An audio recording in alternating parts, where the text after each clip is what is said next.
The quiet beginning. The morning sun was soft when Satya Nadella walked into a quiet hall in Chennai. The event was not large, not filled with powerful people, but something about it made him stop. He had come to meet young students and local families. He thought it would be a simple session, just words and greetings. But waiting inside was a woman whose presence was calm, yet full of strength. She was Lakhmi Pichai, mother of Sundar Pichai. At first, Satya only saw her as a gentle mother, standing quietly among others. But when she spoke, her words carried a kind of wisdom that books and success could not teach. Her voice was not loud, but it touched everyone. She spoke about the value of humility, how small steps and small acts of kindness can shape the path of a family, even the path of a nation. Satya found himself listening with more attention than he had expected. He remembered his own journey, the struggles his family faced, the way his parents had worked hard without asking for anything in return. Lakhmi's words reached into those hidden memories. She said, "Life is not measured by the title you earn, but by the respect you give when no one is watching." Those words stayed in his mind, but the moment was not only peaceful. Soon, a question came from a young boy in the hall. He asked, "Madam, how did you know your son would become so great?" The hall grew silent.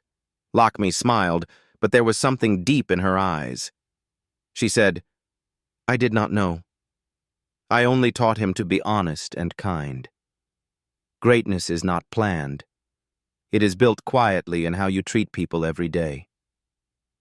Satya felt the room change.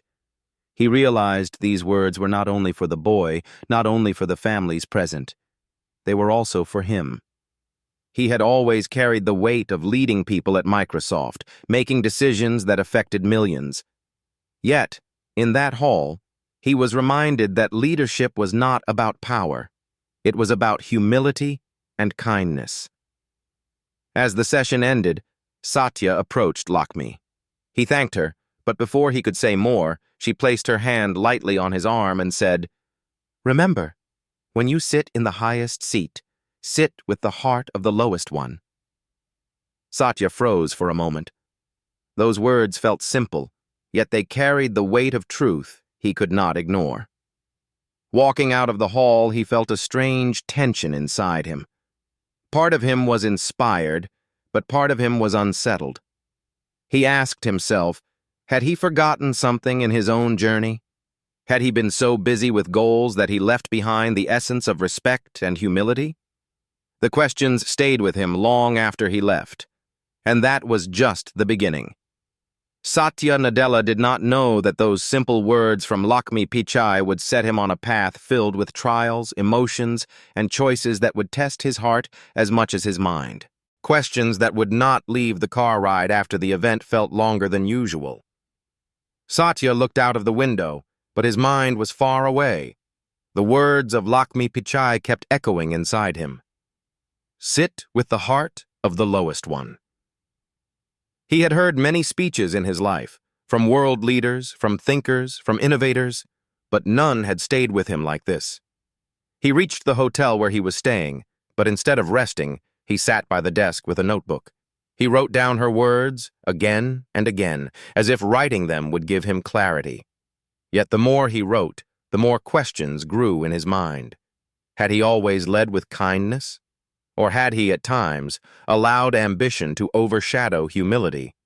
The next morning, he met a group of young engineers. They wanted advice about career growth, about success, about how to rise in the tech world. Satya spoke to them, but his heart was restless. He did not give them the usual answers about hard work or skill. Instead, he told them, "Sometimes success is not how high you climb, but how many you lift as you climb." The room went quiet. The young engineers looked surprised. Even Satya himself was surprised at his words. He realized that Lakhmi's wisdom was already shaping his own.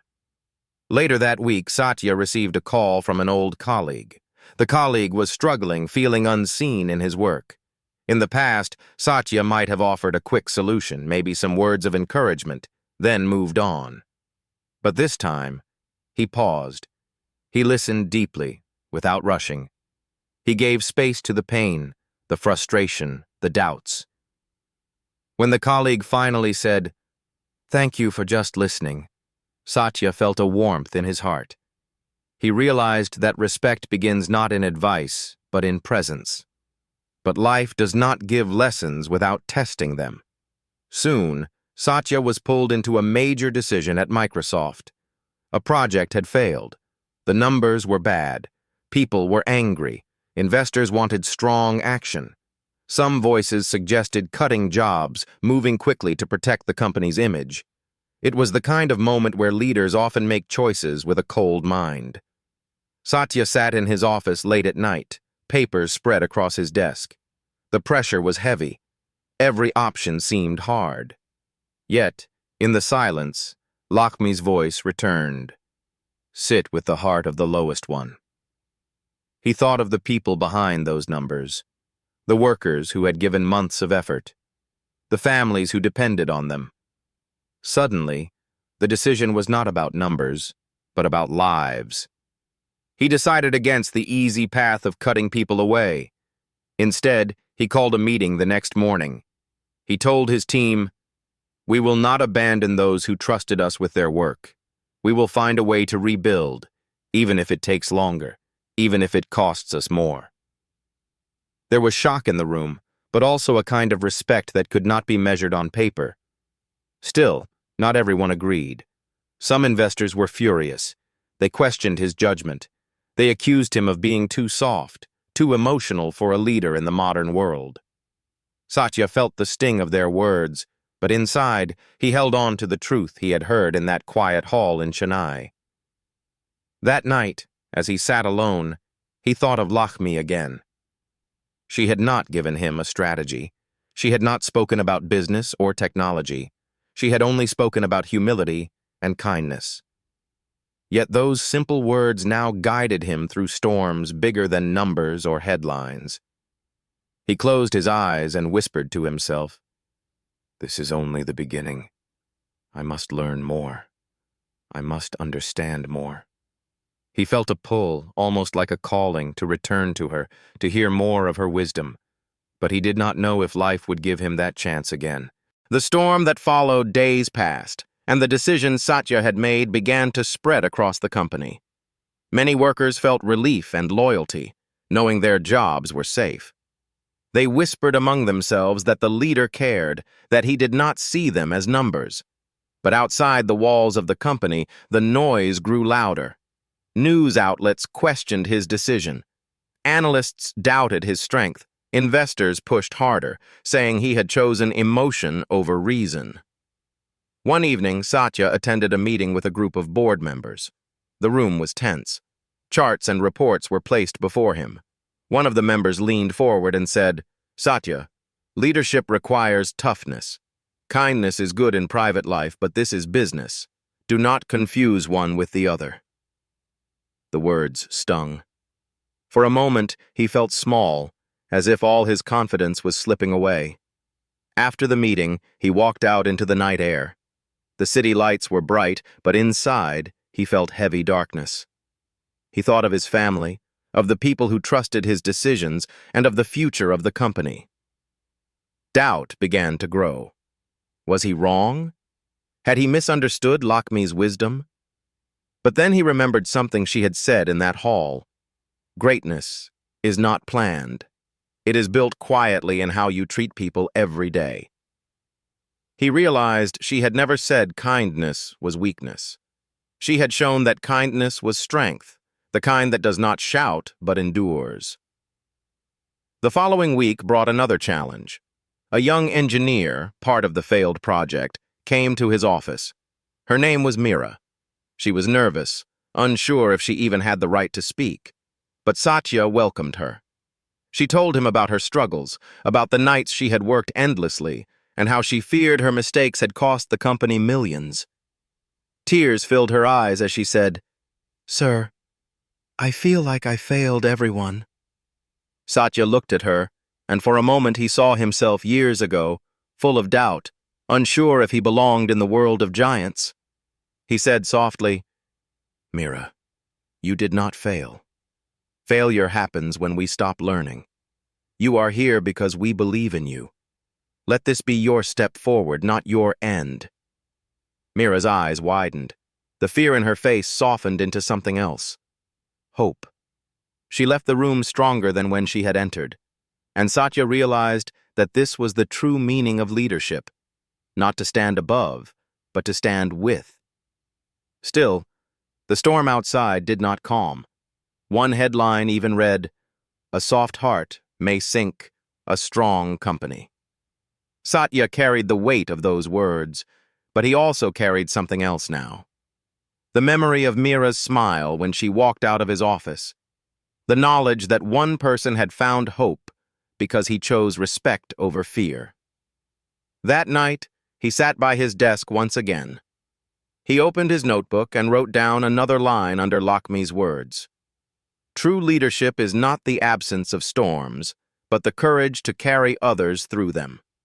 Yet deep inside, Satya felt there was more he needed to learn. The words of Lakhmi Pichai had opened a door, but he knew only part of the path. He wondered if destiny would bring him to her again, or if he would have to seek her out himself. The unexpected call one evening, when Satya returned home after another long day of meetings, he sat in silence with his family. His wife noticed the tiredness on his face and asked softly, "What is troubling you?" Satya gave a small smile but said nothing. Deep inside, he carried the weight of battles no one else could see. Later that night, his phone rang. It was an old friend from India. After a few minutes of light talk, the friend said, "Do you know who I met today? Lakhmi Pichai." Satya froze. The voice on the other end continued, "She still speaks with the same simplicity, the same warmth. She asked about you. She said she hopes you are leading with kindness." Those words struck him like lightning. She remembered him. She thought of him. Suddenly, the restlessness inside him grew stronger. He knew he had to see her again. Not for ceremony, not for a public moment, but for guidance. A few weeks later, Satya traveled quietly to India. There were no cameras, no reporters, just him and the desire to find answers. He asked his friend to take him to Lakhmi. They reached a modest house, painted with age but glowing with peace. Satya stepped inside and saw her sitting on a wooden chair, her hands resting calmly on her lap. She welcomed him with the same gentle smile. "You have come back," she said. Satya bowed his head slightly, almost like a child before a teacher.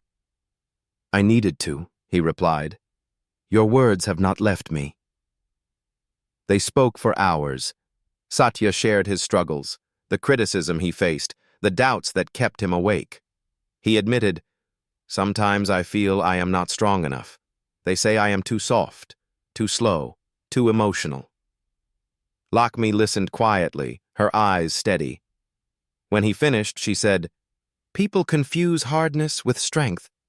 But strength is not how loudly you can command. It is how patiently you can carry. Kindness is not weakness. It is the choice to see others as human, even when the world tells you to see them as tools." Her words filled the room like light. Satya felt his shoulders loosen. He asked, "But how do I stay strong when storms come again and again?" She answered, "Storms do not come to destroy trees with deep roots. They only test how firm the roots are. Your root must be humility. If you forget that, you will fall. If you remember it, no storm can break you." Satya sat in silence, letting her words sink deep. Then she shared something unexpected. She told him about her own struggles as a mother, raising children with limited means, carrying hope when resources were small. She said, "Greatness did not begin with wealth. It began with learning how to respect even when we had nothing. When you give respect in small moments, you prepare yourself for the big ones." He realized then that her wisdom was not built in books or boardrooms. It was built in kitchens, in schools, in everyday struggles of life. It was wisdom shaped by reality, not theory. Before leaving, Satya said, "Thank you. You remind me of something the world forgets." Lakhmi smiled again, but this time her voice carried a hint of warning. "Remember, wisdom is not something you hear once and carry forever.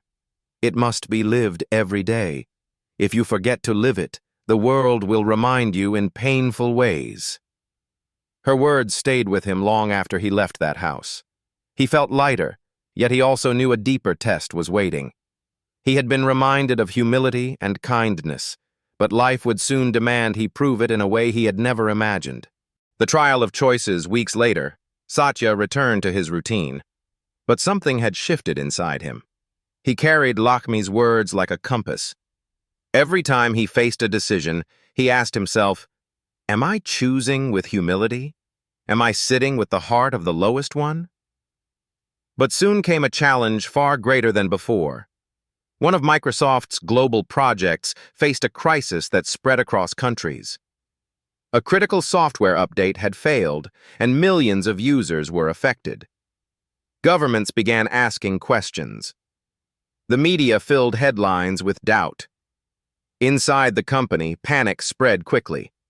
A senior advisor came to him and said, "We must act fast. We should find a scapegoat, someone to take the blame publicly. That will calm the storm." Satya sat still, listening. His face was calm, but his heart felt heavy. He knew this was the easy road, the one many leaders would take, but he also knew it would destroy the life of an innocent person. That night, he barely slept. He thought of Lakhmi's warning. If you forget to live wisdom, the world will remind you in painful ways. Was this the moment she had spoken of? The next morning, he gathered his team. Everyone expected him to name someone, to let one person fall so the company could stand. Instead, he said, "The failure is ours, not one person's. We will not sacrifice truth to save our pride." The room went silent. Some people looked shocked, others uncertain. One voice even whispered, "This will cost him his position." But Satya continued, "We will fix the problem together. We will admit the mistake openly, and we will protect our people while we rebuild." As soon as the statement was released, the storm grew louder. Critics shouted that he was reckless. Some investors pulled away. The company's shares dipped. Satya could feel the weight pressing down harder than ever. But then something unexpected began to happen. Messages started arriving from users, from workers, even from strangers. They wrote, "Thank you for being honest. Thank you for standing with your people. We trust you more now, because you did not hide." Inside the company, employees who had once felt small now stood taller. They worked harder, not out of fear, but out of loyalty.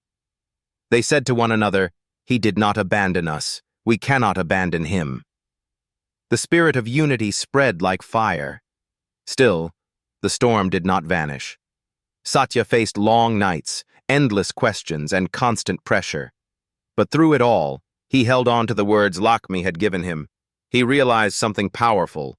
Respect cannot always protect you from pain, but it can guide you through it without losing yourself. One evening, as he walked alone through the quiet office, he stopped by the glass window and looked out at the city lights. He thought of Mira, the young engineer he had once encouraged. He thought of every worker who stayed because he chose kindness over fear. And in that moment, he understood the truth.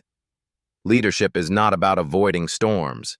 It is about giving people courage to walk through storms with you. But he also knew this was not the end. Something even greater was waiting. He could feel it like a shadow on the horizon. The test he had just faced was only preparing him for a challenge that would touch not just his company, but his very soul. The breaking point months passed, and the crisis slowly began to heal. The company was rebuilding trust. Workers were standing strong, and even critics started to admit that Satya's honesty had brought a rare kind of respect. Yet just when it seemed the storm had calmed, life brought a trial that no boardroom, no strategy, no technology could prepare him for. One late night, Satya received a call from his hometown. His cousin told him that a group of students in a small village school had been left without support. The school was falling apart, and the children had no proper books or computers. The teachers struggled with almost nothing, yet they kept going because they believed education could still change lives. The words of his cousin shook him. He thought about his own journey, the people who had once believed in him when he had nothing. He thought about Lakhmi Pichai's reminder that greatness begins in small acts, in simple respect, in everyday struggles. But when he raised the issue with the board, many voices opposed him. "We are already under pressure," they said. "This is not the time to spend resources on charity." Some even said, "This is a distraction. We must focus only on profit." Satya listened in silence, but his heart was burning. That night, he sat alone and asked himself, what is the purpose of leadership if not to lift others? What is the value of success if the lowest ones are forgotten? He decided he would not wait for approval. Quietly, without fanfare, he traveled to that village. The sight broke him. The school walls were cracked. Children sat on the floor with torn notebooks, and yet their eyes carried dreams larger than the world around them. When he walked in, the children stood up shyly, unsure of who he was. One little boy whispered, "Sir, will you really help us?" Satya knelt down and smiled. "Yes," he said, "we will build this together." For weeks, he worked with the teachers, with the families, even with the children themselves. He arranged books, computers, and support. He used his position not to command but to connect, bringing together people who could help. But soon, news of his actions reached the world. Some celebrated him, calling it true leadership. Others mocked him, saying he was wasting time on things too small for a man in his position. The criticism grew again, louder, sharper. When he returned to the city, a group of powerful voices confronted him. "You are risking too much," one of them said angrily. "You cannot carry the weight of the world. You are one man. Stop trying to fix what is not your responsibility." Satya felt torn. The words were heavy, and the pressure was real. For the first time, doubt struck him deeper than before. Maybe they were right. Maybe he was trying to carry too much. Maybe he was not as strong as he believed. That night he sat by the window, staring at the dark sky. He whispered to himself, "Am I failing? Am I blind to what really matters?" And in that silence he remembered Lakhmi's voice.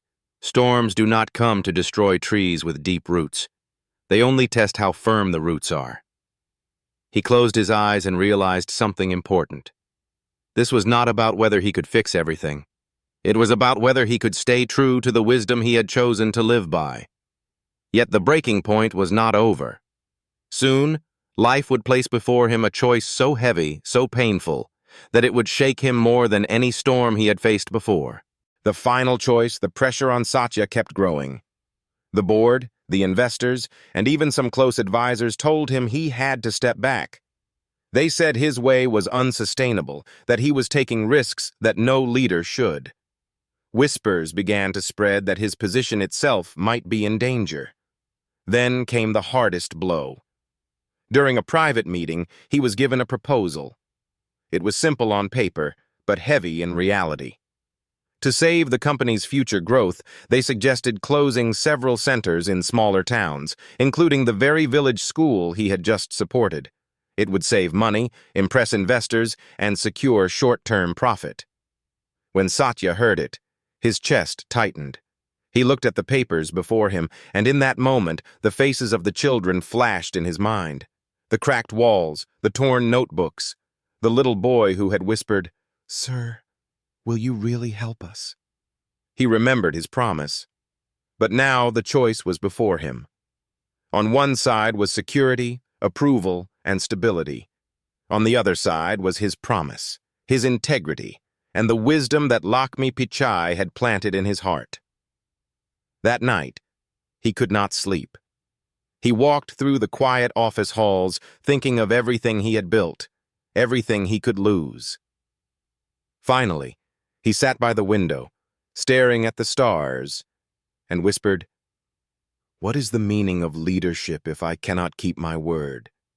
What is the value of success if it comes by breaking promises to the lowest ones?" The next morning, he entered the boardroom. The tension was sharp, every eye fixed on him.